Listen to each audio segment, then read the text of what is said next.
ഗാർഹിക ടാപ്പ് കണക്ഷനുകൾ വഴി കുടിവെള്ള വിതരണത്തിൽ പരിവർത്തനം സൃഷ്ടിച്ച ജൽജീവൻ മിഷന്റെ രണ്ടാം ഘട്ടത്തിന് കേന്ദ്ര മന്ത്രിസഭ അംഗീകാരം നൽകി. 2028 ഡിസംബറോടെ രാജ്യത്തുടനീളമുള്ള 19.36 കോടി ഗ്രാമീണ കുടുംബങ്ങൾക്ക് ടാപ്പ് വാട്ടർ കണക്ഷൻ നൽകാനാണ് രണ്ടാം പതിപ്പിന്റെ ഉദ്ദേശ്യം. ജൽജീവൻ മിഷൻ നടപ്പാക്കലിനെ അടിസ്ഥാന സൗകര്യ നിർമ്മാണത്തിൽ നിന്ന് സേവന വിതരണത്തിലേക്ക് പുനഃക്രമീകരിക്കാനും പുനഃസ്ഥാപിക്കാനുമുള്ളതാണ് ദൗത്യം. മൊത്തം അടങ്കൽ വിഹിതം 8.69 ലക്ഷം കോടി രൂപയായി ഉയർത്തി.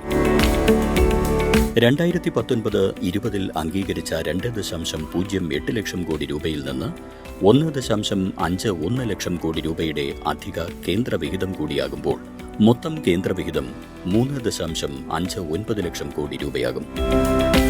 ഇതിനായി സുജലം ഭാരത് എന്ന പേരിൽ ഒരു ഏകീകൃത ദേശീയ ഡിജിറ്റൽ ചട്ടക്കൂട് സ്ഥാപിക്കും. ഇതിന്റെ കീഴിൽ ഓരോ ഗ്രാമത്തിനും ഒരു സവിശേഷമായ സുജൽ ഗാവ് അഥവാ സർവീസ് ഏരിയ ID നൽകും. ഉറവിടത്തിൽ നിന്ന് പൈപ്പിലേക്കുള്ള സമ്പൂർണ്ണ കുടിവെള്ള വിതരണ സംവിധാനം ഡിജിറ്റലായി മാപ്പ് ചെയ്യും.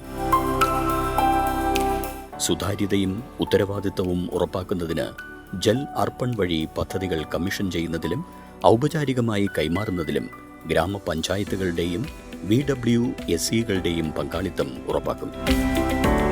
2019 ടാപ്പ് വാട്ടർ കണക്ഷനുകളുള്ള 3.23 കോടി ഗ്രാമീണ കുടുംബങ്ങൾ എന്ന നിലയിൽ നിന്ന് ഇതുവരെ 12.56 കോടിയിലധികം ഗ്രാമീണ കുടുംബങ്ങൾക്ക് JJMന് കീഴിൽ ടാപ്പ് വാട്ടർ കണക്ഷനുകൾ നൽകിയിട്ടുണ്ട്.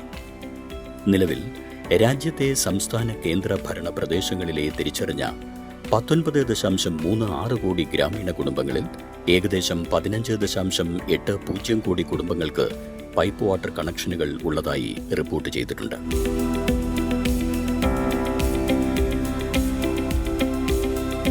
JJM 9 കോടി സ്ത്രീകളെ വെള്ളം കോരുന്നതിൽ നിന്ന് മോചിപ്പിച്ചു. ഘടനാപരമായ പരിഷ്കാരങ്ങളിലൂടെ അടിസ്ഥാന സൗകര്യ കേന്ദ്രീകൃത സമീപനത്തിൽ നിന്ന് പൗരകേന്ദ്രീകൃത യൂട്ടിലിറ്റി അധിഷ്ഠിത സേവന വിതരണ സമീപനത്തിലേക്ക് പദ്ധതി മാറും. 24x7 ഗ്രാമീണ കുടിവെള്ള വിതരണം ഉറപ്പാക്കിക്കൊണ്ട് വികസിത് ഭാരത് 2047 എന്ന ദർശനവും JJM 2.0 സാക്ഷാത്കരിക്കുന്നു.